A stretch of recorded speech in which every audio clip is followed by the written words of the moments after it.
lupa subscribe ya teman-teman. Terima kasih.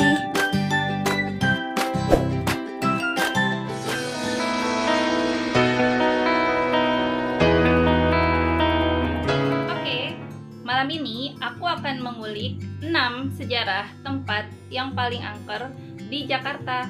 Kalian pasti penasaran dong apa aja. Kita ikutin di video berikut. Oke, yang pertama ada Museum Fathahillah. Museum ini terletak di Kota Tua, Jakarta, dan didirikan pada masa era kolonial Belanda. Pada saat masih aktif, gedung ini memiliki beberapa fungsi, di antaranya sebagai balai kota, gedung catatan sipil, serta pengadilan. Gedung ini diresmikan tahun 1626 dan sempat menjadi saksi bisu kekejaman pemerintahan pada saat itu. Pada masa pemerintahan Gubernur Belanda, Adrian Falconer, terjadi pembantaian massal atas etnis Tionghoa, dan peristiwa ini sempat dikenal dengan peristiwa Geger Pecinan. Selain peristiwa tragis tadi, gedung ini diketahui juga sempat berfungsi sebagai penjara bawah tanah dan tempat eksekusi bagi hukuman mati. Yang kedua ada Toko Merah. Gedung ini masih terletak di lokasi yang sama, yaitu di Kota Tua, Jakarta. Dibangun pada tahun 1730 dengan bangunan seluas 2.471 meter persegi pada masa pemerintahan Gubernur VOC. Gedung ini terlihat mencolok karena berwarna merah dibandingkan dengan bangunan-bangunan kusam di sekitar lokasi Kota Tua. Gedung ini juga sempat beralih fungsi beberapa kali, di antaranya menjadi kediaman pribadi gubernur pada saat itu, menjadi hotel, kemudian menjadi toko, dan menjadi kediaman pribadi masyarakat biasa. Dan nama Toko Merah sendiri ternyata isunya diambil atas latar belakang adanya toko salah satu warga Tionghoa yang bernama Oi Liao Kong pada pertengahan abad ke-19. Salah satu peristiwa tragis yang melatar belakangi Toko Merah ini, yaitu isunya diketahui ada salah satu pembunuhan atas etnis Tionghoa, dan di mana mayatnya bertebaran di kali sekitarnya sehingga menyebabkan warna kali menjadi merah. Beberapa kejadian mistis yang didapatkan dari info beberapa warga sekitar adalah pada malam hari sering terdengar ada jeritan suara wanita serta suara langkah prajurit, ataupun terlihat penampakan hantu wanita berbaju putih panjang yang terlihat berjalan mondar-mandir, dan penampakan seorang wanita di jendela. Yang ketiga, ada Menara Saidah. Gedung ini sempat menjadi salah satu gedung perkantoran yang terkenal di masanya. Terletak di daerah Cawang, Jakarta, dan dibangun pada tahun 1995. Gedung yang awalnya memiliki lantai 18 ini kemudian dirubah menjadi 28 lantai. Hingga tahun 2007, Menara Saidah merupakan gedung perkantoran atas beberapa perusahaan.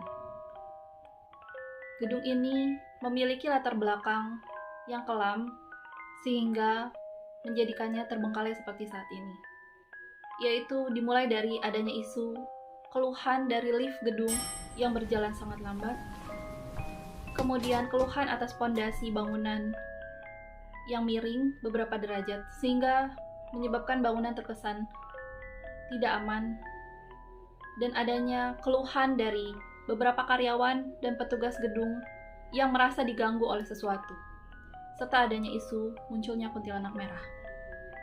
Dari alasan-alasan tersebut itulah, maka beberapa perusahaan yang sempat mendiami Menara Saidah meninggalkannya satu persatu, sehingga menjadikan gedung ini menjadi bangunan terbengkalai sampai saat ini. Keempat, ada Stasiun Manggarai.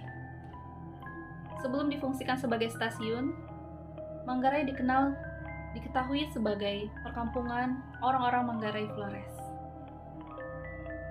Stasiun ini didesain oleh seorang arsitektur Belanda. Ia mendirikan sekolah perkeretaapian dan rumah dinas bagi petugas kereta. Salah satu spot dari Stasiun Manggarai yang dikenal terkesan angker adalah bagian depo. Depo ini diketahui tempat menyimpan gerbong-gerbong kereta. Dan Bahkan beberapa di antaranya adalah gerbong bekas kecelakaan kereta api. Dan salah satunya saat itu yang sempat transit adalah gerbong bekas kecelakaan kereta Bintaro. Dan kejadian mistis yang terjadi pada saat itu adalah kren kereta yang digunakan untuk mengangkat kereta Bintaro tersebut sempat anjlok secara misterius. Dan tentunya yang menjadi fenomenal adalah adanya kemunculan kereta hantu Manggarai yang kisahnya bahkan sempat diangkat layar lebar di tahun 2008. Yang kelima ada Museum Wayang. Museum ini terletak di Kota Tua Jakarta dan terletak tidak jauh dari Museum Fathahillah. Di museum ini kamu bisa melihat berbagai koleksi wayang maupun dari mancanegara. Bangunan ini didirikan tahun 1640 dan sempat berfungsi sebagai gereja. Namun sayangnya di tahun 1808, bangunan ini sempat runtuh karena adanya gempa bumi. Namun reruntuhan bangunan ini dibangun kembali sehingga menjadi seperti museum wayang seperti sekarang ini. Sebagian lahan dari museum wayang ini diketahui adalah bekas makam.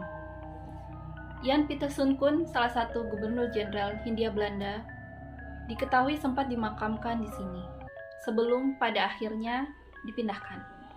Beberapa kejadian mistis yang sempat terjadi di museum wayang yaitu terlihat adanya sosok pria Belanda yang disinyalir sebagai sosok gubernur Belanda Jan Pieterszoon, serta adanya penampakan hantu wanita berjubah merah.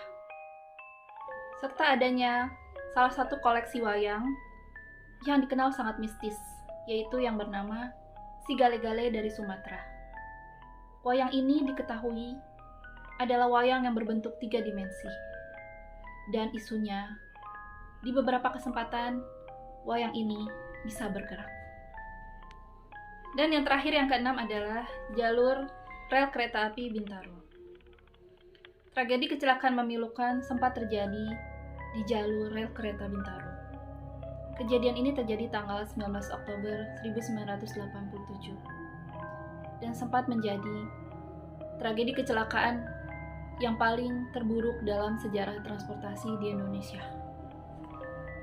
Kecelakaan ini terjadi di jalur rel kereta Merak Tanah Abang, yaitu antara kereta jurusan Tanah Abang Merak dengan Rangkas Bitung, Jakarta Kota. Hal ini diketahui terjadi karena adanya miskomunikasi antara petugas stasiun dan masinis kereta. Sebanyak 156 orang diketahui meninggal dunia pada saat itu dan beberapa penumpang lainnya luka-luka. Setelah kejadian kecelakaan tersebut, banyak kejadian mistis yang terjadi dan menjadi rumor di warga sekitar, yaitu adanya penampakan hantu anak-anak yang bermain di lintasan rel kereta api, adanya hantu tanpa kepala yang hanya berjalan bolak-balik di sekitar perlintasan rel kereta, dan adanya suara-suara rintihan manusia. Oke, itu tadi 6 tempat yang terkenal, angker, dan horor di Jakarta. Dan tentunya masih banyak tempat-tempat lain yang belum kita explore dan kita gali. Kalau mau ikutin lagi, jangan lupa subscribe, like, dan komen di channel ini ya. Sampai jumpa, bye-bye, assalamualaikum.